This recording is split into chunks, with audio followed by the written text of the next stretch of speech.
नमस्कार विद्यार्थी मित्रांनो, शिक्षण विस्तार अधिकारी या पदासाठी पदोन्नतीबाबत शासनाचं एक महत्त्वाचं परिपत्रक आलेलं आहे.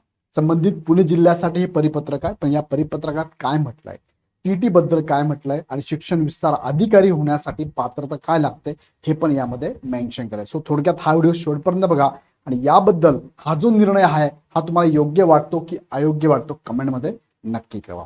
चला मुख्य मुद्द्याकडे घेऊन जातो तुम्हाला मी. हे एक परिपत्रक आलंय 2 मार्च 2026. हे गेलंय गट शिक्षणाधिकारी पंचायत समिती सर्व जिल्हा परिषद पुणे. गेलं जिल्हा परिषद पुणेकडनं हे डिपार्टमेंट कडनं हे परिपत्रक गेलेलं आहे. यामध्ये नेमकं काय म्हटलंय थोडक्यात बघूया आपण. तत्पूर्वी इग्नाइट अकॅडमी कडनं तुमच्यासाठी टीईटीची नवीन बॅच द्रोणा 9.0 चालू झाली आहे. लाईव्ह प्लस रेकॉर्ड बॅच आहे. पेपर 1, पेपर 2 आणि पेपर 1+2 ची बॅच आहे. दोन्ही बॅचेस तुम्हाला इथे बघायला मिळतात. यामध्ये तुम्हाला 5000 प्लस निकाल देणारी टीम शिकवायला असणार आहे. 350 प्लस टेस्ट सिरीज आहे. टॉपिक वाईज, सब्जेक्ट वाईज आणि फुल लेंथ टेस्ट सिरीज आहे. फ्री सेशन तुम्हाला इथे महारिव्हिजनचे असणार आहे. नवा दिवस नवी सुरुवात हे डाके सरांचं सेशन तुम्हाला असणार आहे. लेक्चरच्या पीपीटी आणि टॉपिक नुसार सुद्धा पीपीटी अवेलेबल असणार आहे. आणि प्रत्येक शनिवारी तुमचे डाऊट क्लिअरिंग सेशन आहे. दोन्ही बॅच मध्ये फीचर्स आहे. या बॅच मध्ये बुक किट आणि बॅग फ्री या बॅच मध्ये नसणार आहे.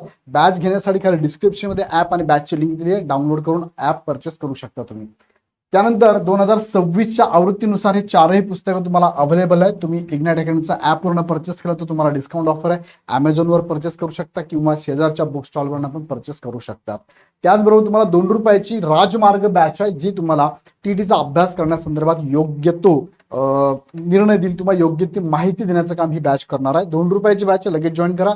सेपरेट बॅचेस पण आपल्यासाठी अवेलेबल असणार आहे. आता जाऊया मुख्य मुद्द्याकडे. यामध्ये बघा कोर्टाचा निर्णय होता शिक्षकांना टीईटी बंधनकारक करण्यासंदर्भात.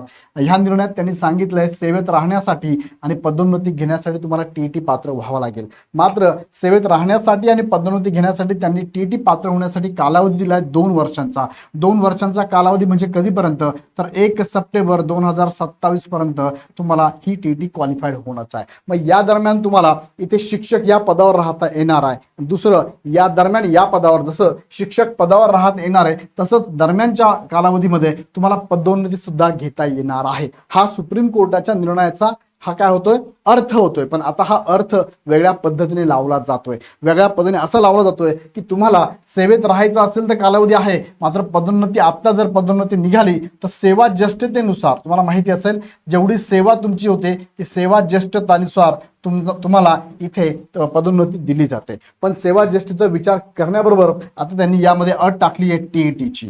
मग आता ही टीईटीची अट जरी टाकली आहे पण इथे मुदत दिल्या असल्या कारणाने इथे टीईटीची अट न टाकता या उमेदवारांना किंवा हे जे पात्र शिक्षक असतील यांना सेवा ज्येष्ठतेनुसार पदोन्नती म्हणून शिक्षण विस्तार अधिकारी हे पद द्यायला पाहिजे. मात्र यामध्ये काय टाकले थोडक्यात आपण बघूया. या संदर्भात पदोन्नती कशी होते तर पदोन्नती सेवा ज्येष्ठतेनुसार होत असते. इथे पात्रता पण आहे, पात्रतेनुसार तुमची होत असते. आता यामध्ये त्यांनी एक अट टाकली ती टीईटीची. यावरती सुप्रीम कोर्टामध्ये निकाल आल्यानंतर काही ठिकाणी पदोन्नतीला हे निकष लावल्यानंतर हे शिक्षक कोर्टामध्ये गेले होते.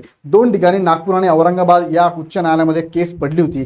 या केसमध्ये कोर्टाने निकाल असा दिला होता की या उमेदवारांना जर 1 सप्टेंबर 2027 पर्यंत टीईटी पात्र होण्यासाठी अवधी दिलाय, मुदत दिलेली आहे, कालावधी दिला असेल तर यांना तुम्ही पदोन्नतीच्या या लिस्टमध्ये घ्यावं सेवा ज्येष्ठतेनुसार. असंही सपोज या शिक्षकाला पात्रतेनुसार इथे जर पदोन्नती दिली आणि टीईटी जर तो क्वालिफाईड नसेल, टीटी क्वालिफाईड नसेल आणि त्याला जर आपण 1 सप्टेंबर 2027 पर्यंत हा कालावधी दिला, त्या दरम्यान तो जर टीटी क्वालिफाईड नाही झाला तर साहजिक आहे तो शिक्षक ह्या पदावर सुद्धा राहू शकत नाही आणि सेवा ज्येष्ठतेनुसार जो पदोन्नती त्यांनी घेतली असेल तिथे पण तो राहू शकत नाही. तिथे मग असं जर निकष आहेच तर त्याला आता पदोन्नती द्यायला हरकत नाही असं मला वाटतंय. तुम्हाला काय वाटतं मला कमेंटमध्ये कळवा. सो सुप्रीम कोर्टाने निकाल दिल्यानंतर या कोर्टाने नागपूर आणि औरंगाबाद खंडपीठाने या पदोन्नतीच्या मार्गावरती एक निर्णय दिला होता की या शिक्षकांना तुम्ही इथे पदोन्नतीमध्ये लिस्टमध्ये सामील करून घ्यावं.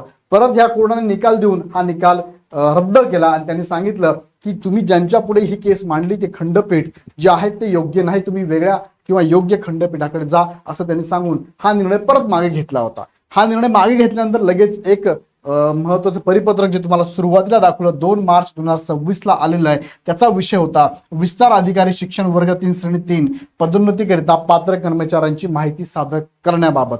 ही माहिती मागवलेली आहे पुणे विभागाने आणि यामध्ये संदर्भ पण 2 दिलेले आहे.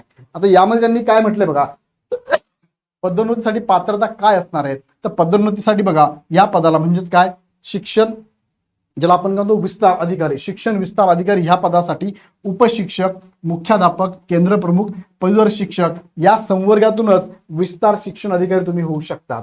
मग पदोन्नती देण्याबाबत प्रस्ताव या कारणाचे प्राप्त झाले आहे. वरील संदर्भ क्रमांक 2 अन्वये ज्या शिक्षकांनी शिक्षक पात्रता परीक्षा म्हणजे टीटी उत्तीर्ण या अर्हतेबरोबरच पदोन्नतीसाठी आवश्यक अन्य अर्ज धारण केली आहे, केवळ असे शिक्षक पदोन्नतीस पात्र असणार आहे. म्हणजे जे सेवा ज्येष्ठतेनुसार इथे पदोन्नतीला पात्र आहे त्यांच्याकडे टीटी असणं गरजेचं आहे असं या परिपत्रक म्हटलेलं आहे.